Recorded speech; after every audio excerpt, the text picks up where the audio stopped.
Queridos amigos, queridas amigas, vamos então para mais um ensinamento. O título aqui do livro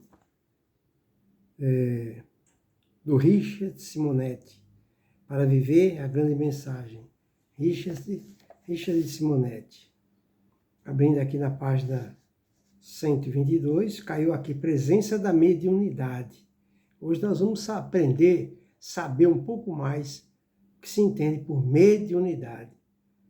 Aí ele dá o título aqui de Presença da Mediunidade. Começa nos dizendo: quando se considera que a mediunidade é um dom inerente a todas as criaturas humanas, ela deixa o âmbito da seção espírita e passa a abranger todos os setores da atividade humana como veículo notável de progresso. Então, quando se fala de mediunidade, está abrangendo todas as pessoas existentes na face da Terra. Já sai fora do parâmetro teológico, já passa a ser algo físico que nasce conosco. Então, repetindo o que ele falou, quando se considera que a mediunidade é um dom inerente a todas as criaturas, aqui ele generalizou, né, humanas, ela deixa o âmbito da seção espírita e passa a abranger todos os setores da atividade humana, como veículo notável de progresso. Então, a mediunidade é um veículo de progresso. Ele continua. Esta sensibilidade psíquica, vejam bem, é uma sensibilidade psíquica, não é? Que coloca a criatura humana em comunhão com o plano espiritual, tem favorecido em todas as épocas o seu aprendizado. Muito bom. É evidente que, sendo a evolução uma lei divina, o homem sempre evoluirá. Com o desenvolvimento intelectual, ele entra paulatinamente no domínio das leis universais e aprende a definir a sua condição. É verdade, o homem está aqui para progredir. Mas ele fala, e é evidente que, sendo a evolução uma lei divina, a evolução é uma lei divina, né? O homem sempre evoluirá. Por isso que Jesus falou, sede perfeito como vosso Pai Celestial é. Como ele vai ser perfeito se ele não aprender, ele não conhecer a si mesmo? Aí ele fala, não conhecer a verdade, conheces a verdade, ela te libertará. Então ele fala, esta sensibilidade psíquica coloca a criatura humana em comunhão com o plano espiritual. Então, a mediunidade nos coloca em comunhão, né, com o plano espiritual. Tem favorecido a todas as épocas o seu aprendizado. Aí ele fala, é evidente que a evolução, uma lei divina, o homem sempre evoluirá. Com o desenvolvimento intelectual, ele entra paulatinamente no domínio das leis universais e aprende a definir sua própria condição. No entanto, o contato com o mundo invisível acelera o progresso, porquanto a maneira de pacientes, professores, os espíritos o ajudam a encontrar os caminhos. Então, a pessoa tem a faculdade mediúnica, todos temos, uns com mais acentuado, outros menos acentuado. Ao utilizar essa mediunidade, ela entra em contato com os seres espirituais, que vai nos instruir, nos esclarecer através da intuição, a intuição ocorre através da mediunidade. Se nós não tivéssemos mediunidade, não haveria intercâmbio entre o plano espiritual e o terráqueo e vice-versa. Mas como temos a mediunidade, que está inserida no nosso psíquico, na nossa mente, no nosso cérebro, aí o que vai acontecer? Aí a pessoa vai interagir com o plano superior através das intuições que a pessoa se apercebe. Aí ele continua, no entanto, o contato com o mundo invisível acelera o progresso, por conta da maneira de pacientes, professores, os espíritos o ajudam a encontrar o caminho. Conjugam-se assim duas forças, dois pontos, a do homem, que oferece o seu trabalho, e a dos espíritos que o inspiram fazendo a transposição da sabedoria do plano espiritual para a realização do plano físico. É assim que acontece a mediunidade, né? Porque quando a pessoa tem a mediunidade, não é? Ela está receptiva às emanações do plano espiritual. E eles vão nos orientando nas decisões a tomar, nos inspirando numa decisão a tomar. Porque, na realidade, por isso que se perguntaram, Kardec perguntou, os espíritos exercem alguma influência sobre nós? A resposta que os espíritos deram, mensageiros de Jesus, deu para Allan Kardec, falou para eles, muito mais do que possais imaginar. Na realidade, são eles que vos dirigem. Nos dirigem como? Através das intuições que ocorrem por causa desse intercâmbio que existe dentro do nosso cérebro, que é a mediunidade. Ele continua, conjugam-se assim duas forças, né? A do homem que oferece o seu trabalho e a dos espíritos que o inspiram, fazendo a transposição da sabedoria do plano espiritual para a realização do plano físico. Na medicina, por exemplo, 2 pontos. Os médicos, de modo geral, contam sempre com a colaboração de generosos amigos espirituais. Está vendo? Que os inspiram em favor do doente, já que a jornada terrestre é preciosa dádiva da providência divina, que deve ser integralmente aproveitada. Entretanto, como em tudo o que diz respeito à mediunidade, há a questão da sintonia. Para que os espíritos possam nos ajudar a diagnosticar a enfermidade com acerto e prescrever o tratamento com eficiência, depende de seus conhecimentos e toda sua dedicação ao serviço. Se o médico não tem vocação para o estudo e a reflexão, nem manifesta interesse legítimo pelo bem-estar do paciente, se, ao contrário, ele comercializar a prática da medicina, pensando mais no lucro, que é o que mais acontece nos dias de hoje, médico só pensa no dinheiro da consulta, né? Vou repetir essa parte. Se o médico não tem vocação para o estudo e a reflexão, nem manifesta interesse legítimo pelo bem-estar do paciente, se, ao contrário, ele comercializar a prática da medicina pensando mais no lucro e menos no ideal de curar, então dificilmente poderá colher qualquer inspiração por falta de elementos associativos no campo intelectual e de afinidade no campo psíquico. É isso que vai acontecer. Então o médico ele tem mediunidade. É a mediunidade que ele tem, é daí que ele recebe as inspirações na hora que está fazendo uma cirurgia, na hora que está tratando de um paciente. Ele recebe uma intuição. E aí ele vai passar a receita correta, ele vai passar a orientação correta, ele vai providenciar o diagnóstico correto, através das inspirações que ele tem dos espíritos. Mas para que isso aconteça com eficácia, é necessário que ele esteja em sintonia com os espíritos que estão ali cercando ele. Agora, se ele for atender o paciente pensando só no dinheiro, ele perdeu essa sintonia. Então aí, o paciente vai ficar à mercê da própria sorte. Essa que é a realidade. Não apenas nos setores especializados, mas em qualquer atividade, não é só nos médicos, não.